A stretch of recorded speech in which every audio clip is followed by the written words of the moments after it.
Good morning, dear students. Today we will discuss the new topic that is known as exchange of gases. ਅਸੀਂ ਬੇਟਾ previous ਜਿਹੜਾ lecture ਸੀ ਉਹਦੇ ਵਿੱਚ ਆਪਾਂ ਪੜ੍ਹਿਆ ਸੀਗਾ ਕਿ ਜੋ ਵੀ ਆਪਣੇ ਕੋਲ ਐਕਸਚੇਂਜ ਆਫ ਗੈਸਿਸ ਹੁੰਦੀ ਹੈਗੀ ਆ, ਜਿਹਦੇ ਵਿੱਚ ਅਸੀਂ ਗੱਲ ਕਰ ਸਕਦੇ ਹੈਗੇ ਕਿ ਕਾਰਬਨ ਡਾਈਆਕਸਾਈਡ ਦਾ ਟਿਸ਼ੂਸ ਥੋੜਾ ਕਿ ਲੰਗਸ ਤੱਕ ਆਉਣਾ ਤੇ ਲੰਗਸ ਤੋਂ ਜੋ ਵੀ ਆਪਾਂ ਕਹਿੰਦੇ ਹੈਗੇ ਆਕਸੀਜਨ ਦਾ ਕਿ ਡਿਫਰੈਂਟ ਪਾਰਟਸ ਤੱਕ ਜਿਹੜਾ ਕਿ ਪਾਸ ਹੋਣ ਕਰਨਾ। ਸਾਰੇ ਦੇ ਸਾਰੇ ਵਿੱਚ ਹੈਲਪ ਕੌਣ ਕਰਦਾ ਹੈਗਾ? ਸਭ ਤੋਂ ਜਿਹੜਾ ਆਪਣੇ ਕੋਲ ਮੇਨ ਪਾਰਟ ਹੈਗਾ ਲੰਗਸ ਦਾ, ਜਿਹਨੂੰ ਅਸੀਂ ਕਿ ਮਿਨੀਏਚਰ ਆਫ ਲੰਗਸ ਕਹਿੰਦੇ ਹੈਗੇ, ਦੈਟ ਇਜ਼ ਦਾ ਐਲਵਿਊਲਾਈ।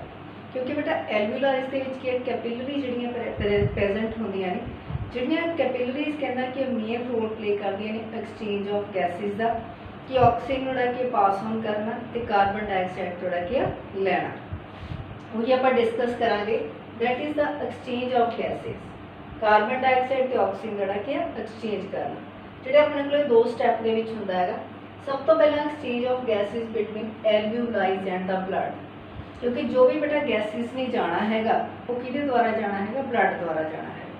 ਬਲੱਡ ਦੇ ਵਿੱਚ ਵੀ ਆਪਣੇ ਕੋਲ ਕੀ ਜਿਹੜੇ ਕੀ ਆ ਕਾਰਪਸਲਸ ਹੁੰਦੇ ਨੇ, ਜਿਨ੍ਹਾਂ ਵਿੱਚ ਮੇਨ ਕੀ ਆ ਆਰਬੀਸੀ ਹੈ। ਔਰ ਆਰਬੀਸੀ ਦੇ ਵਿੱਚ ਆਪਾਂ ਨੂੰ ਪਤਾ ਇੱਕ ਪਿਗਮੈਂਟ ਹੁੰਦਾ ਹੈਗਾ ਜਿਹਨੂੰ ਅਸੀਂ ਹੀਮੋਗਲੋਬਿਨ ਕਹਿੰਦੇ ਹੈਗੇ। ਤਾਂ ਹੀਮੋਗਲੋਬਿਨ ਜਿਹੜੀ ਕਿ ਅਫਿਨਿਟੀ ਹੁੰਦੀ ਹੈਗੀ ਆ towards the oxygen and carbon dioxide. ਤਾਂ ਇਹੀ ਜਿਹੜੇ ਆਪਣੇ ਕੋਲੇ ਕੀ ਹੈਗੀ ਆ ਜਿਹੜੀ ਕੀ ਆ ਹੀਮੋਗਲੋਬਿਨ ਹੈ, ਉਸਨੇ ਕੀ ਆਕਸੀਜਨ ਨੂੰ ਲੈ ਕੇ ਜਾਣਾ ਔਰ ਉਸਨੇ ਜਿਹੜੇ ਕਿ ਆਕਸੀਜਨ ਜਿਹੜਾ ਕਿ ਵਾਪਸ ਲੈ ਕੇ ਆਉਣਾ ਹੈਗਾ, ਜਿਹਦੇ ਕਰਕੇ ਆਕਸੀਜਨ ਕੀ ਇੱਕ ਵਹੀਕਲ ਦਾ ਕੰਮ ਕਰਦੀ ਹੈ। ਜਿਹੜੀ ਆਪਾਂ ਕਹਿੰਦੇ ਕਿ ਆਕਸੀਜਨ ਨੂੰ ਡਿਸੀਪੇਟ ਕਰਦੀ ਹੈਗੀ ਹੈ, ਜਿਸ ਵੀ ਜਿਹੜਾ ਕਿ ਟਿਸ਼ੂ ਆਫ ਸੈਲਸ ਦੇ ਵਿੱਚ ਜਿਹੜੀ ਕੀ ਆ ਆਕਸੀਜਨ ਦੀ ਜ਼ਰੂਰਤ ਹੁੰਦੀ ਹੈਗੀ ਹੈ, ਜਾਂ ਜਿੱਥੇ ਕੰਮ ਕਰਨ ਤੋਂ ਬਾਅਦ ਕੀ ਆ ਜਿਹੜੇ ਸਾਡੇ ਕੀ ਆ ਸੈਲਸ ਆ ਟਿਸ਼ੂਜ਼ ਦੇ ਕਹਿੰਦਾ ਕਿ ਬਹੁਤ ਜ਼ਿਆਦਾ ਅਮਾਊਂਟ ਵਿੱਚ ਕਾਰਬਨ ਡਾਈਆਕਸਾਈਡ ਨੂੰ ਪ੍ਰੋਡਿਊਸ ਆਪ ਕਰਦੇ ਨੇ, ਤਾਂ ਉਹਨਾਂ ਨੂੰ ਜਿਹੜਾ ਆਪਾਂ ਕਹਿੰਦੇ ਕਿ ਉਹ ਲੈ ਕੇ ਆਉਂਦੀ ਹੈਗੀ। ਤਾਂ ਸਭ ਤੋਂ ਪਹਿਲਾਂ ਆਪਾਂ ਗੱਲ ਕਰਾਂਗੇ exchange of gases between alveoli and the tissues. ਤਾਂ ਐਲਵਿਊਲਾਈਜ਼ ਦੇ ਵਿੱਚ ਤੇ ਜੋ ਵੀ ਸਾਡੇ ਕੀ ਆ ਜਿਹੜੇ ਬਾਡੀ ਦੇ ਟਿਸ਼ੂ ਸੈਲਸ ਹੈਗੇ ਨੇ, ਉਹਨਾਂ ਦੇ ਵਿਚਕਾਰ ਕੀ ਇੱਕ ਮੀਡੀਏਟਰ ਦਾ ਕੰਮ ਕਰਦਾ ਹੈਗਾ, that is known as the blood. ਜਿਵੇਂ ਮੈਂ ਪਹਿਲਾਂ ਹੀ ਦੱਸਿਆ ਹੈਗਾ ਕਿ ਬਲੱਡ ਦੇ ਵਿੱਚ ਵੀ ਕੀ ਮੇਨ ਕੀ ਹੁੰਦਾ ਹੈਗਾ? ਹੀਮੋਗਲੋਬਿਨ ਹੁੰਦਾ ਹੈਗਾ। ਤਾਂ ਸਭ ਤੋਂ ਪਹਿਲਾਂ ਆਪਾਂ ਗੱਲ ਕਰਦੇ ਹਾਂ exchange of gases between alveoli and the blood, ਜਿਹਨੂੰ ਕਿ ਐਕਸਟਰਨਲ ਰੈਸਪੀਰੇਸ਼ਨ ਕਿਹਾ ਜਾਂਦਾ ਹੈਗਾ। ਕਿਉਂਕਿ ਇੰਟਰਨਲ ਰੈਸਪੀਰੇਸ਼ਨ ਕਿੱਥੇ ਹੋਣੀ? ਸੈੱਲ ਟੂ ਸੈੱਲ ਹੋਣੀ ਹੈ। ਇਹਦੇ ਵਿੱਚ ਆਪਣੇ ਕੋਲ ਕਿ ਇੱਕ ਕਾਰਗਨ ਤੋਂ ਲੈ ਕੇ ਇੱਕ ਸੈੱਲ ਤੱਕ ਜਿਹੜੀ ਕਿ ਪਾਸ ਆਨ ਹੁੰਦੀ ਹੈਗੀ, ਜਿਸ ਨੂੰ ਅਸੀਂ ਕਿ ਐਕਸਟਰਨਲ ਰੈਸਪੀਰੇਸ਼ਨ ਕਹਿੰਦੇ ਹੈਗੇ ਆ, ਕਿ ਲੰਗਸ ਦੀ ਐਲਵਿਊਲਾਈਜ਼ ਤੋਂ ਬਲੱਡ ਦੇ ਵਿੱਚ ਜਿਹੜਾ ਆਪਾਂ ਕਹਿੰਦੇ ਹੈਗੇ ਆ ਆਕਸੀਜਨ ਦਾ ਅੰਦਰ ਜਾਣਾ। ਤਾਂ ਵਾਲ ਆਫ ਐਲਵਿਊਲਾਈ ਜਿਹੜੀਆਂ ਬਹੁਤ ਜ਼ਿਆਦਾ ਥਿਨ ਹੁੰਦੀਆਂ ਨੇ, ਪਹਿਲਾਂ ਹੀ ਦੱਸਿਆ ਸੀਗਾ ਕਿ ਨੈਟਵਰਕ ਆਫ ਕੈਪਿਲਰੀਜ਼ ਹੁੰਦੀਆਂ ਨੇ, ਇਸ ਕਰਕੇ ਇਸ ਨੂੰ ਕਿ ਰੈਸਪੀਰੇਟਰੀ ਮੈਂਬਰੇਨ ਕਿਹਾ ਜਾਂਦਾ ਹੈ। ਕਿਉਂਕਿ ਇਸ ਦੇ ਦੁਆਰਾ ਜਿਹੜੇ ਆਪਾਂ ਕਹਿੰਦੇ ਕਿ ਆਕਸੀਜਨ ਅੰਦਰ ਜਾਣਾ ਔਰ ਇਸ ਦੇ ਦੁਆਰਾ ਜਿਹੜੇ ਕਿ ਕਾਰਬਨ ਡਾਈਆਕਸਾਈਡ ਉਸਨੇ ਕੀ ਬਾਹਰ ਨਿਕਲਣਾ ਹੈਗਾ। ਜਿਹੜੀ ਆਪਣੇ ਕੋਲ ਕੀ ਐਲਵਿਊਲਾਈ ਹੈ ਉਹ ਕੀ ਕੰਸਿਸਟ ਕਰਦੀ ਹੈ? ਡਾਇਗਰਾਮ ਦਿੱਤੀ ਹੋਈ ਹੈ ਕਿ ਐਲਵਿਊਲਾਈਜ਼ ਦੇ ਵਿੱਚ ਸਭ ਤੋਂ ਜਿਹੜੀ ਆਪਾਂ ਕਹਿੰਦੇ ਕਿ ਆਊਟਰ ਮੋਸਟ ਜਿਹੜੀ ਲੇਅਰ ਹੁੰਦੀ ਹੈ, that is known as epithelium of the alveoli. ਅੰਦਰ ਜਿਹੜਾ ਆਪਾਂ ਕਹਿੰਦੇ ਕਿ ਜਿਹਦੇ ਉੱਪਰ ਕਿ ਜਿਸ ਤਰੀਕੇ ਆਪਾਂ ਕਹਿੰਦੇ ਨੀਂਹ ਰੱਖਦੇ ਹੈਗੇ ਆ, ਤੇ ਜਿਹੜੀ ਐਪੀਥੀਲੀਅਮ ਆਫ ਐਲਵਿਊਲਾਈਜ਼ ਹੁੰਦੀ ਹੈਗੀ ਆ, ਕਹਿੰਦਾ ਕਿ ਬੇਸਮੈਂਟ ਮੈਂਬਰੇਨ ਦੇ ਉੱਪਰ ਜਿਹੜੀ ਕੀ ਆ ਸਟੇਬਲ ਹੁੰਦੀ ਹੈ, ਉੱਪਰ ਜਿਹੜੀ ਆਪਾਂ ਕਹਿੰਦੇ ਕੰਸਿਸਟ ਆਪ ਹੁੰਦੀ ਹੈਗੀ। ਦੂਸਰੀ ਸਾਈਡ ਦੇ ਉੱਪਰ ਕੀ ਹੁੰਦਾ ਹੈਗਾ? ਜਿਹੜੀ ਆਪਣੇ ਕੋਲ ਕੀ ਆ ਐਲਵਿਊਲਾਈਜ਼ ਹੈ, ਉਹਦੀ ਅੰਦਰਲੀ ਸਪੇਸ ਦੇ ਅੰਦਰ ਕੀ ਹੁੰਦੀ ਹੈਗੀਆਂ ਨੇ? ਕੈਪਿਲਰੀਜ਼ ਹੁੰਦੀਆਂ ਨੇ, ਉਹਦੇ ਅੰਦਰ ਪਾਈਆਂ ਜਾਂਦੀਆਂ ਨੇ। ਤਾਂ ਆਹ ਕੀ ਹੁੰਦੀ ਹੈਗੀ ਆ? ਜਿਹੜੀ ਕਿ ਬੇਸਮੈਂਟ ਆਫ ਦਾ ਕੈਪਿਲਰੀਜ਼ ਹੁੰਦੀ ਹੈਗੀ ਹੈ, ਔਰ ਆਹ ਕੀ ਕੈਪਿਲਰੀਜ਼ ਦੈਟ ਇਜ਼ ਦਾ ਐਂਡੋਥੀਲੀਅਮ ਆਫ ਦਾ ਕੈਪਿਲਰੀਜ਼। ਔਰ ਇਹਨਾਂ ਦੋਨਾਂ ਦੇ ਵਿਚਕਾਰ ਕੀ ਇੱਕ ਸਪੇਸ ਪ੍ਰੈਜ਼ੈਂਟ ਹੁੰਦਾ ਹੈਗਾ, ਜਿਹੜਾ ਕਿ ਐਕਸਚੇਂਜ ਆਫ ਮਟੀਰੀਅਲ ਵਿੱਚ ਹੈਲਪ ਕਰਦਾ, that is known as the interstitial space, ਜਿਹਨੂੰ ਕਿ ਇੰਟਰਸਟੀਸ਼ੀਅਲ ਸਪੇਸ ਕਿਹਾ ਜਾਂਦਾ ਹੈਗਾ। ਔਰ ਆਪਣੇ ਕੋਲ ਕੀ ਬਲੱਡ ਹੈ, ਜਿਹਦੀ ਆਪਣੇ ਕੋਲ ਕੀ ਡਾਇਗਰਾਮ ਦਿੱਤੀ ਹੋਈ ਹੈ। ਤਾਂ ਆਹ ਐਰੋ ਕੀ ਆਪਾਂ ਨੂੰ ਦਿਖਾਉਂਦਾ ਹੈਗਾ ਕਿ ਬਾਹਰ ਲੰਗਸ ਤੋਂ ਕੀ ਆ ਆਕਸੀਜਨ ਨੇ ਐਲਵਿਊਲਾਈਜ਼ ਵਿੱਚ ਜਾਣਾ, ਤੇ ਐਲਵਿਊਲਾਈਜ਼ ਤੋਂ ਜਿਹੜੀ ਕਿ ਆਕਸੀਜਨ ਨੇ ਕੀ ਆਰਬੀਸੀ ਦੇ ਅੰਦਰ ਜਿਹੜਾ ਕਿ ਪਾਸ ਆਨ ਕਰਨਾ ਹੈਗਾ। ਇਸ ਆਰਬੀਸੀ ਨੇ ਉਸ ਆਕਸੀਜਨ ਨੂੰ ਕਿੱਥੇ ਲੈ ਕੇ ਜਾਣਾ ਹੈਗਾ? ਡਿਫਰੈਂਟ ਜਿਹੜੇ ਕੀ ਆ ਸੈੱਲ ਆਫ ਟਿਸ਼ੂਜ਼ ਹੁੰਦੇ ਹੈਗੇ। ਇਸੇ ਤਰੀਕੇ ਨਾਲ ਕਿਹੜੇ ਟਿਸ਼ੂਜ਼ ਕੰਮ ਕਰਨ ਤੋਂ ਬਾਅਦ ਕੀ ਆ ਕਾਰਬਨ ਡਾਈਆਕਸਾਈਡ ਕੀ ਆ ਸਕਰੀਟ ਕਰਦੇ ਨੇ, ਪੈਦਾ ਕਰਦੇ ਨੇ, ਵੇਸਟ ਮਟੀਰੀਅਲ ਕੱਢਦੇ ਨੇ, ਕਿਉਂਕਿ ਆਰਬੀਸੀ ਕੋਲ ਆਉਂਦਾ, ਤੇ ਆਰਬੀਸੀ ਐਲਵਿਊਲਾਈਜ਼ ਦੇ ਰਾਹੀਂ ਜਿਹੜਾ ਕਿ ਕਾਰਬਨ ਡਾਈਆਕਸਾਈਡ ਜਿਹੜਾ ਕੀ ਆ ਲੰਗਸ ਤੱਕ ਜਿਹੜਾ ਕਿ ਪਾਸ ਆਨ ਕਰਦੇ ਆ, ਜਿਹਨੂੰ ਫਿਰ ਕਹਿੰਦਾ ਕਿ ਸਰਫੇਸ ਦੇ ਵਿੱਚ ਜਿਹੜਾ ਕੀ ਆ ਐਕਸਟੀਰੀਅਰ ਆਊਟ ਕਰ ਦਿੱਤਾ ਜਾਂਦਾ ਹੈਗਾ। ਇਸ ਕਰਕੇ ਅਸੀਂ ਕਹਿੰਦੇ ਆ ਕਿ ਜੋ ਸਾਡੇ ਕੋਲ ਰੈਸਪੀਰੇਟਰੀ ਮੈਂਬਰੇਨ ਆ वो किहड़ियां चीज़ां कंसिस्ट करदी है? एपीथीलियम हुंदी है जिहड़ी सब तो आउटरमोस्ट लेयर है, बेसमेंट मैम्ब्रेन हुंदी है जिहदे उपर एपीथीलियम जिहड़ी कि स्टेबल हुंदी हैगी है, इंटरस्टिशियल स्पेस हुंदी हैगी है, उस तो बाद कैपिलरीज की बेसमेंट मैम्ब्रेन हुंदी है ते कैपिलरीज की एंडोथीलियम लेयर हुंदी हैगी है। इहदा मतलब की है ये जिहड़ियां चीज़ां कंसिस्ट करदी आ इन्हां दे विच दी हो के जिहड़ी ऑक्सीजन ते कार्बन डाइऑक्साइड आ उन्हां दे विच जिहड़ा आपां कहने आ एक्सचेंज ऑफ मटीरियल हुंदा हैगा।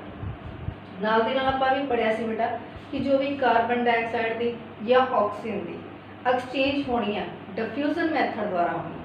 डिफ्यूजन मैथड का मतलब की होंदा हैगा कि from higher concentration to lower concentration. तो डिफ्यूजिंग कैपेसिटी, डिफ्यूज का मतलब कि मैं तुहानूं पहले दस चुकी है कि एक जगह तो कि ऑक्सीजन लैके जाना या दूसरी जगह तो कार्बन डाइऑक्साइड जोड़ा कि वापस लैके आना। किहड़े मैथड के दौरान? कॉन्सनट्रेशन ग्रेडियंट, कि जिथे कॉन्सनट्रेशन ज़्यादा है उन्हें घट कॉन्सनट्रेशन वाले पास जोड़ा कि पास ऑन करना शुरू कर देना है। इसका मतलब कि डिफ्यूजिंग कैपेसिटी की साढ़े को डेफिनेशन की है, diffusion capacity is defined as the volume of gas diffuse. किहड़ी गैस डिफ्यूज हो रही है? ऑक्सीजन हो रही है या कार्बन डाइऑक्साइड हो रही है पर मिनट ऑफ 1 mm Hg का मतलब हीमोग्लोबिन। तो हीमोग्लोबिन किन्ने mm मॉलीक्यूल जिहड़े आपां कहने हैं कि ऑक्सीजन दे लैके आउंदी है ते किन्ने मॉलीक्यूल जिहड़े कि कार्बन डाइऑक्साइड जिहड़े कि लैके आउंदी है। The partial pressure of oxygen, partial pressure का मतलब की होंदा हैगा कि जिथे ऑक्सीजन की कितनी कॉन्सनट्रेशन हैगी।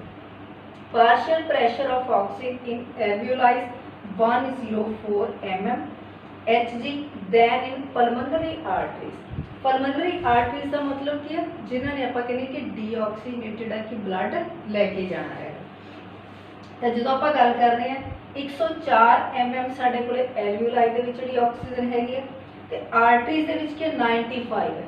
ਇਹਦਾ मतलब कि ऑक्सीजन की कॉन्सनट्रेशन की है एल्वियोलाइज दे विच ज़्यादा, पार्शियल प्रेशर एल्वियोलाइज दे विच ज़्यादा ते एल्वियोलाइज तो जिहड़ा कि ऑक्सीजन है उन्हें किधर जाना शुरू कर देना? पल्मोनरी आर्टरीज वाले पासे जिहड़ा कि जाना शुरू कर देना है। Partial pressure of carbon dioxide in deoxygenated blood. Deoxygenated blood का मतलब की है जो भी साडी बॉडी के टिश्यू ऑफ सैल्स काम करते हैं, काम करन तो बाद कि जो waste material in the form of carbon dioxide बाहर कढ़ते हैं तो साडा ब्लड की डीऑक्सीनेटेड हो जाता। डीऑक्सीनेटेड का मतलब कि जिहदे विच कि कार्बन डाइऑक्साइड की कॉन्सनट्रेशन ज़्यादा होती है। तब यही गल अपने को कि partial pressure of carbon dioxide deoxygenated blood is 45 ज़्यादा है तो एल्वियोलाइज दे विच कितना 40 है। इस करके कार्बन डाइऑक्साइड ने किया जो साडे कोले किया डीऑक्सीनेटेड ब्लड आ उहदे तो कार्बन डाइऑक्साइड ने एल्वियोलाई वाले पासे आना शुरू हो जाना तो एल्वियोलाइज दे विच ऑक्सीजन की कॉन्सनट्रेशन ज़्यादा हैगी है एज कंपेयर टू आर्टरीज। तो एल्वियोलाइज तो ऑक्सीजन ने किया आर्टरीज वाले पासे जाना शुरू कर देना है। इस तरीके ना बेटा कि एक्सचेंज ऑफ गैसेस होंदी है between the एल्वियोलाइज and the blood. Second ना बेटा अपने को किया exchange of gases between blood and the tissue cells. जिवें तुहानूं पहले किया सीगा कि ब्लड तक तो चली गई हैगी हुण ब्लड तो उस पार्ट तक जानी हैगी आ जिस साडे की टिश्यू जिहड़े आ उन्हां दे सैल्स ने काम किया है। काम करन तो बाद किया कार्बन डाइऑक्साइड की पैदा की है जिन्होंने कहना कि बॉडी के विचों कि बाहर निकलना जरूरी होंदा है। तो it is known as the internal respiration क्योंकि सैल टू सैल हो रही है। तो इंटरनल रेस्पिरेशन जी कि परफॉर्म अप होंगी है जिहदे विच partial pressure of oxygen is higher in blood, blood दे विच ज़्यादा दैन द टिश्यू सैल्स। इसका मतलब टिश्यू सैल्स तक जानी है क्योंकि टिश्यू सैल्स को कार्बन डाइऑक्साइड की कॉन्सनट्रेशन ज़्यादा है। कॉन्सनट्रेशन कार्बन डाइऑक्साइड की ज़्यादा तो ऑक्सीजन की घट है जिहदे करके ब्लड की जी ऑक्सीजन आ उन्हें किधर जाना शुरू कर देना है टिश्यू सैल्स वाले पासे। दूसरे पासे बेटा क्या पार्शियल प्रेशर जोड़ा कि ब्लड के जोड़ा कि 40 है घट है तो टिश्यू सैल के 45 है। इसका मतलब क्या कार्बन डाइऑक्साइड जी टिश्यूज तो आ उन्हें किधर जाना शुरू कर देना है ब्लड वाले पासे। तो ब्लड ने भी कितने लैके जाना है एल्वियोलाइज तो एल्वियोलाइज ने की करना है कि एटमोसफीयर के एक्सपीरियर आउट कर देना है। तो मैं डायग्राम दी सी पहला ਜਿਹਦੇ ਵਿੱਚ ਆਪਾਂ ਗੱਲ ਕੀਤੀ ਸੀ exchange of gases between alveoli and the blood. ਇਹਦੇ ਵਿੱਚ ਬੇਟਾ ਆਪਾਂ ਗੱਲ ਕਰਦੇ ਹਾਂ ਕਿ ਸਿਰਫ ਆਪਣੇ ਕੋਲ ਇੱਕ ਹੀ ਆਰਗਨ ਪਾਰਟਿਸਿਪੇਟ ਕਰ ਰਿਹਾ ਹੈ, ਜਿਹਦੇ ਵਿੱਚ ਸਿਰਫ ਲੰਗਸ ਹੈਗੇ ਨੇ, ਜਾਂ ਸਾਡੇ ਕੋਲ ਕਿ ਸਰਾਊਂਡਿੰਗ ਹੈ, ਸਰਾਊਂਡਿੰਗ ਤੋਂ ਜਿਹੜੀ ਕਿ ਆਕਸੀਜਨ ਜਿਹੜੀ ਕਿ ਅੰਦਰ ਜਾ ਰਹੀ ਹੈਗੀ ਆ, ਜਾਂ ਜਿਹੜੀ ਕਿ ਲੰਗਸ ਤੋਂ ਕਾਰਬਨ ਡਾਈਆਕਸਾਈਡ ਜਿਹੜੀ ਕਿ ਬਾਹਰ ਨਿਕਲ ਰਹੀ ਹੈਗੀ। ਇਸ ਕਰਕੇ ਇਹਨੂੰ ਐਕਸਟਰਨਲ ਰੈਸਪੀਰੇਸ਼ਨ ਕਿਹਾ ਜਾਂਦਾ ਹੈ। लेकिन दूसरे पासे ਅਸੀਂ ਗੱਲ ਕਰਦੇ ਹਾਂ exchange of gases between blood and the tissue cells. ਇਹਦਾ मतलब कि ब्लड ने क्या डिफरेंट ਜਿਹੜੇ ਕੀ ਆ टिश्यू सैल्स तक किहदे द्वारा पास ऑन करना हैगा, ਸਾਡੇ हार्ट ਦੇ द्वारा। हार्ट ने किया डीऑक्सीजनेटेड ब्लड लैके किया लंग्स ਨੂੰ देना हैगा फॉर द प्यूरिफिकेशन वास्ते, और लंग्स ने की करना हैगा जो ऑक्सीजनेटेड ब्लड हैगा ਜਿਹਦੇ ਵਿੱਚ ਆਕਸੀਜਨ ਪਾਈ ਜਾਂਦੀ ਹੈਗੀ ਉਹ ਕੀ ਹਾਰਟ ਨੂੰ ਦੇਣੀ ਹੈਗੀ ਆ ਤਾਂ ਕਿ ਡਿਫਰੈਂਟ ਟਿਸ਼ੂ ਆਫ ਸੈਲਸ ਤੱਕ ਜਿਹੜੀ ਕਿ ਪਾਸ ਆਨ ਹੋ ਜਾਵੇ। ਇਸ ਕਰਕੇ ਨੂੰ ਕੀ ਇੰਟਰਨਲ ਰੈਸਪੀਰੇਸ਼ਨ ਕਿਹਾ ਜਾਂਦਾ ਹੈਗਾ। ਆ ਬੇਟਾ ਆਪਣੇ ਕੋਲੇ ਕੀ ਦਿਖਾਈਆਂ ਹੋਈਆਂ ਨੇ, ਐਲਵੂਲਾਈਜ਼ ਦਿਖਾਈ ਹੋਈ ਹੈ। ਐਲਵੂਲਾਈਜ਼ ਦੇ ਵਿੱਚ ਆਕਸੀਜਨ ਆ ਰਹੀ ਹੈਗੀ ਆ ਕਿਉਂਕਿ ਇਹਦੇ ਅੰਦਰ ਕੀ ਪਾਰਸ਼ਲ ਪ੍ਰੈਸ਼ਰ ਜਿਹੜਾ ਕਿ ਘਟਣਾ ਸ਼ੁਰੂ ਹੋ ਜਾਣਾ ਸਰਾਊਂਡਿੰਗ ਦੇ ਵਿੱਚ ਜ਼ਿਆਦਾ ਹੈਗਾ।